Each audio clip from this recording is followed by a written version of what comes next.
Hi, everyone. Judge Andrew Napolitano here for Judging Freedom. Today is Tuesday, May 20th, 2025.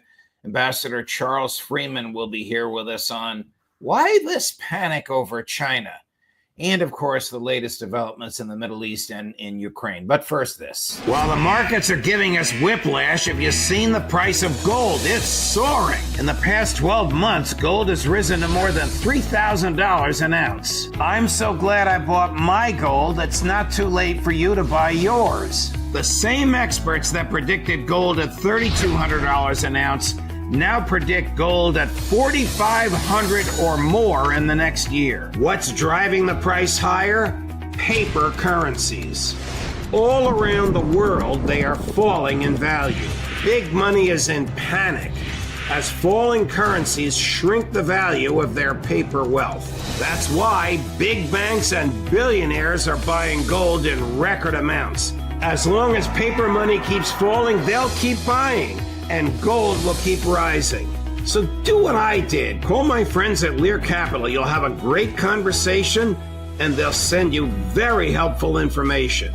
Learn how you can store gold in your IRA tax and penalty free, or have it sent directly to your doorstep.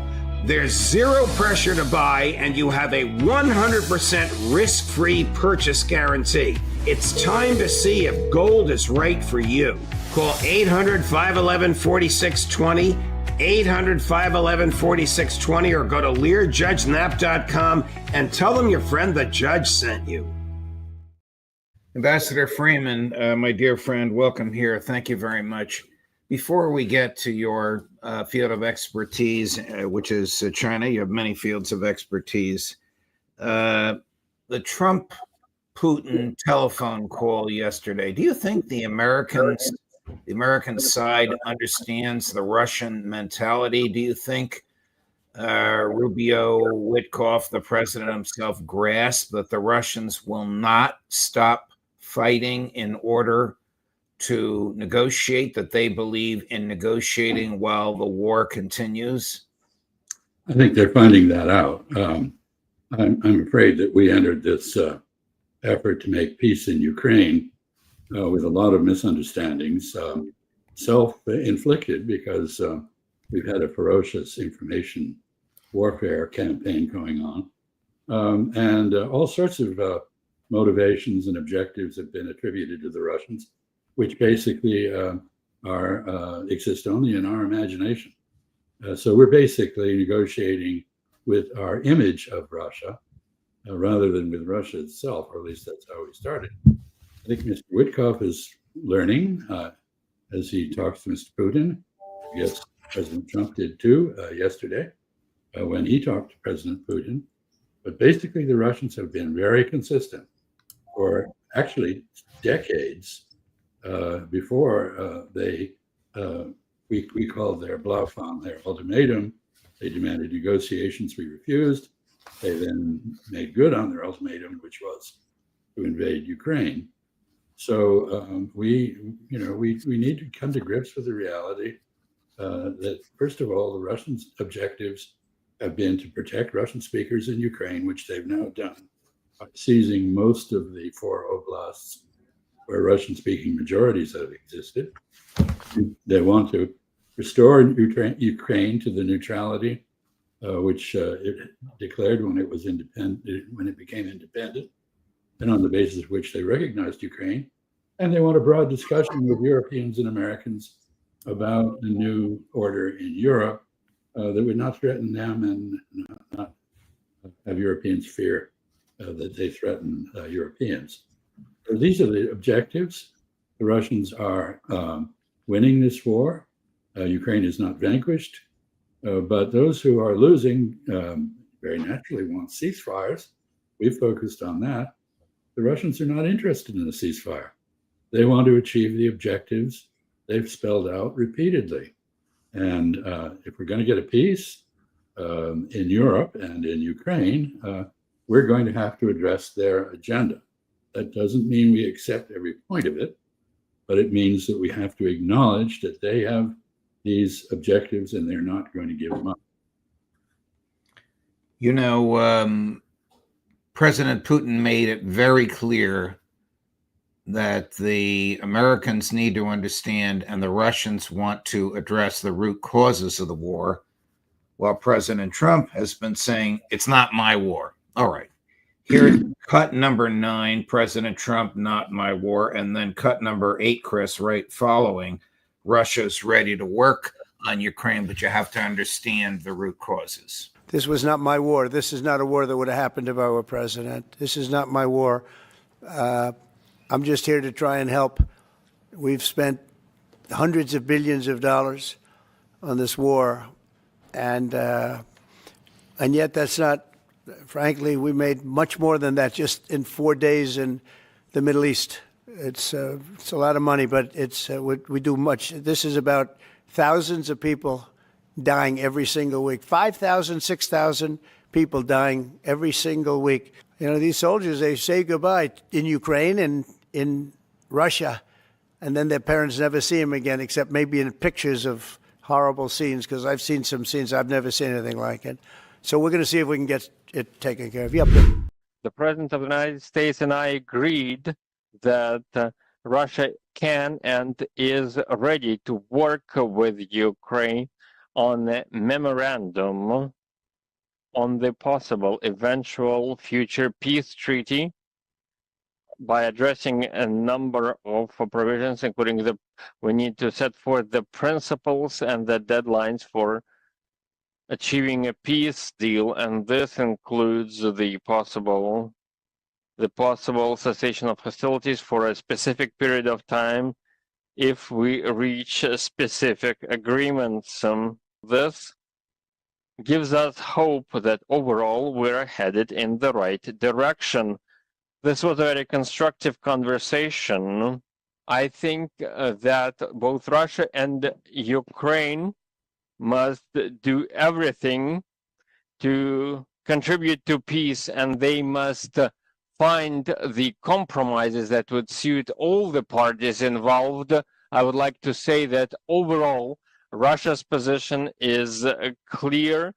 Our key objective is to identify the root causes of this crisis. So I have a couple of points that I'd like you to address. President Trump says 5,000 to 6,000 deaths per week, but it's not his war. If we take the lower number, that's 60,000 Ukrainians dead since he became president, a war that he is funding. President Putin says, yes, we'll negotiate toward a memorandum. I think when he says memorandum, he's talking about something like the 126-page memorandum they all initialed in Istanbul back in 2022 before Joe Biden and Boris Yeltsin talked Zelensky out of it. Please take those balls and run with them. Well, I think you're exactly right about what the memorandum is. Basically, they reached an agreement on a framework for peace. There are still some blanks they had to fill in. This was in March 2022. Over 1 million people have died since then for no real reason. And I think what Vladimir Putin is talking about is returning to that framework, which involves Ukrainian declaration of neutrality and a pledge not to join NATO. Of course, since then, Mr. Zelensky, the president of Ukraine, perhaps not constitutionally anymore, but de facto, has departed fundamentally from those principles. And he now says, in response to the demand of the Russians that they keep what they hold in the 4 oblasts in the east, that he will never yield territory. And he has added other conditions. And of course, he continues to aspire to join NATO and to encourage Europeans to arm him. Which brings me to the other point, that is the point President Trump made, that it's not his war. He is not in a position actually to say that when he is actively aiding Ukraine in this war. On the one hand, he wants to be a mediator between Russia and Ukraine. On the other hand, we are allied with Ukraine, and not much has changed since the Biden administration left office. Not much has changed since the Biden administration left office, and because of the Defense Department accounting, we don't know how much money remains in the pipeline. We know it is all subject to the discretion of the President of the United States, and we have a pretty good idea that Congress has no stomach for authorizing more. Earlier, I accused Boris Yeltsin of interfering with the agreement. Of course, it was Boris Johnson, who then was the Prime Minister of Great Britain, who was actually Joe Biden's agent, who flew to Kyiv and talked to then validly President Zelensky out of the agreement. Switching gears, Ambassador, 2 weeks ago, about a month ago, two senior CIA officials were given permission to release publicly their findings that the Tren de Aragua Venezuelan gang is not affiliated with or subject to control of the Venezuelan government. Then Director of National Intelligence Tulsi Gabbard fired them because this did not fit the administration's narrative. Then 2 days ago, citing those sources, Secretary Rubio said these people are under the control of the Venezuelan government. I don't want to talk to you about immigration. That's not the purpose of this conversation. I do want to talk to you about the reliability of U.S. intel and the political influence on it. Given your experience in the State Department and the Defense Department, do political appointees tell serious analysts what the end result of their analysis should be? This was a disgrace. I'm sorry to say that because I've been an admirer of Ms. Gabbard, but this was a disgraceful action on her part. And it is not unprecedented. We have had the politicization of intelligence for many years. Remember, we went into Iraq under the George W. Bush administration, claiming spuriously that Saddam Hussein had weapons of mass destruction, that the UN inspection effort had been feckless. And of course, this proved to be all complete fabrication. There was actually a group set up in the Defense Department at that time to produce alternative intelligence, meaning intelligence that supported the desire of those in the administration who wanted to invade Iraq. We have seen the same thing with the Iran nuclear program. The intelligence agencies everywhere tell us Iran has not made a decision to build a bomb, but the politicians insist that it has. So I think what we're seeing with Marco Rubio's retort to the intelligence analysts who did their job and were fired for it is not untypical of the problem we have developed in the intelligence area. I couldn't agree with you more. It was very unsettling. I too have admired Tulsi Gabbard, and I hate to say this, but I have to. I think my admiration was of the former Tulsi Gabbard, the pro-peace, libertarian, small government person who was representing Hawaii in the Congress. But now that she's a member of the Trump administration, I guess she feels she has to do certain things in order to keep her job, even if the things she has to do are reprehensible. Tom Fletcher, who's the UN humanitarian chief, announced last night that 57 Gazan babies died of malnutrition last week, and that 14,000 children are in danger of starving to death before the end of this week. The next 48 hours. Pardon me? The next 48 hours. Yes, I'm sorry, you're right. We read the same report in the next 48 hours, and the report was dated yesterday. Who or what can put a stop to this? Why is no one doing anything about this? Steve Witkoff, we'll run the clip in a minute, says Donald Trump's a humanitarian. What kind of a humanitarian funds the slaughter of babies and funds the slaughter of their parents and then lets them starve? Well, there has been a reaction finally from the French, British, and Canadians. Keir Starmer, President Macron, and the new Prime Minister of Canada, Carney, have issued a statement saying that if Israel doesn't cease and desist its obstruction of humanitarian assistance, they will take decisive action. What that means, I don't know. The United States, of course, has been in a position from the beginning to halt these incredible abuses of human rights law and the genocide in Gaza. Everyone, including genocide scholars who has examined this, has left no doubt that what is in progress is genocide. And the talk in Israel by members of the Israeli cabinet and Mr. Netanyahu, the prime minister, is entirely evident. It provides ample evidence of genocidal intent. Mr. Netanyahu has just come up with a scam for allowing a little bit of humanitarian assistance in, as his finance minister, Bezalel Smotrich, said, well, we'll give him a paper plate and a piece of pita bread. And that's it. And this is, like saying to someone at Auschwitz, hey, have a pizza before you go to the gas chamber. It is just disgusting. And it has finally, apparently, evoked a reaction among these countries of Europe and Canada.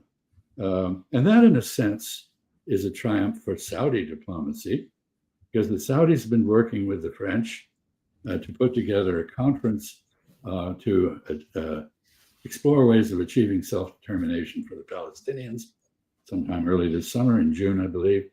And they have persuaded Macron to take action. He's now persuaded both Carney and Starmer. This reflects also the fact that these countries, which have been stalwart followers of the United States, now reserve the right to declare their own policies. But where is the United States in the face of this absolutely revolting spectacle, which we can all see on our phones every day? Here's Steve Witkoff, the president's chief emissary, I guess the de facto Secretary of State. I'm sure Secretary of State Rubio doesn't want to hear that, but the facts are what they are. He's on this week with Jonathan Karl. So this is from Sunday. Chris, cut number 4. We have to help the Palestinians, he said. Is the president, are you pushing the Israelis to allow that aid to come in and to hold back on some of the offensive operations that continue to be ongoing in Gaza? The president, John, is a humanitarian. Everyone is concerned about the humanitarian conditions in Gaza. I don't think there's any daylight between President Trump's position and Prime Minister Netanyahu's position. The issue now is, how do we logistically get all of those trucks into Gaza? How do we set up the aid stations? There are many initiatives that we're working on to address this. There are going to be mobile kitchens that are going to be sent in there. The flour, we have trucks with flour waiting at the border. The Israelis have indicated that they're going to begin to allow a lot more of these trucks to get in, but it is complicated. It is logistically complicated, and the conditions on the ground are dangerous. There are still many exploded shells all over the place. So we have to be mindful of that. But that said, we do not want to see a humanitarian crisis, and we will not allow it to occur on President Trump's watch. Who would take that? Who would take that seriously? That last statement. Certainly not Prime Minister Netanyahu, because he told his cabinet, "Look, the Americans are putting pressure on me, and I've got to go through the motions. But what I'm really trying to do, we're going to concentrate all the Palestinians in the extreme south of Gaza, and then basically they're going to have to leave. And we're working with the Americans on finding places to stash them all over the world, 49 different countries apparently. So this is not Mr. Witkoff's finest hour defending the president on this issue.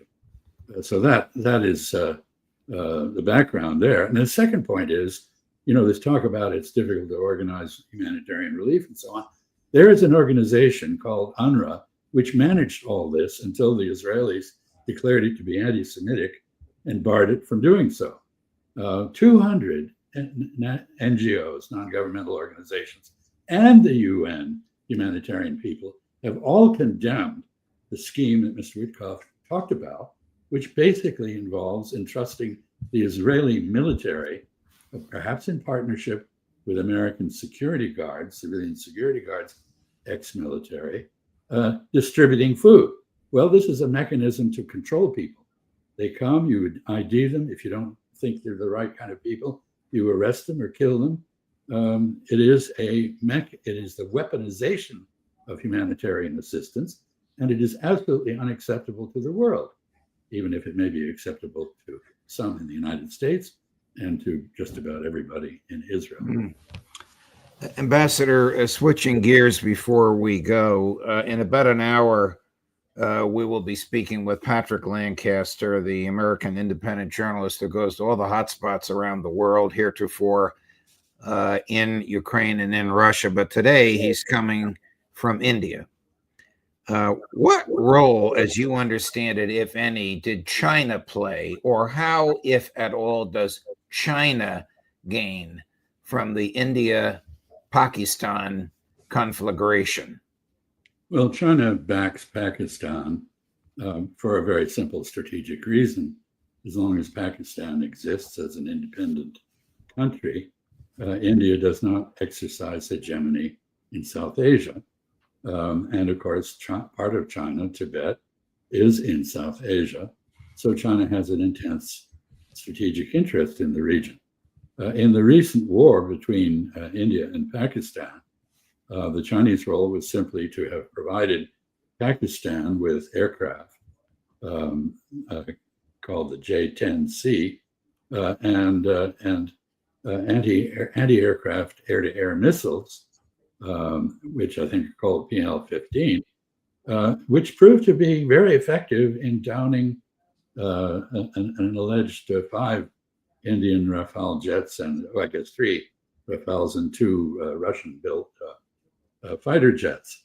So the Chinese are exultant about the efficacy of their weaponry. This is the first time it's been tested in combat, and the Pakistanis were reassured by that.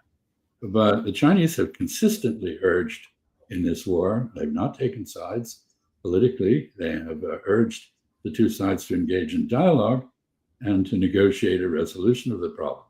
They are, however, responding to India's aggressive abrogation of a treaty about the sharing of the waters of the Indus by accelerating their construction of dams that would benefit Pakistan and allow it to continue to receive water, which India obviously seeks to deny.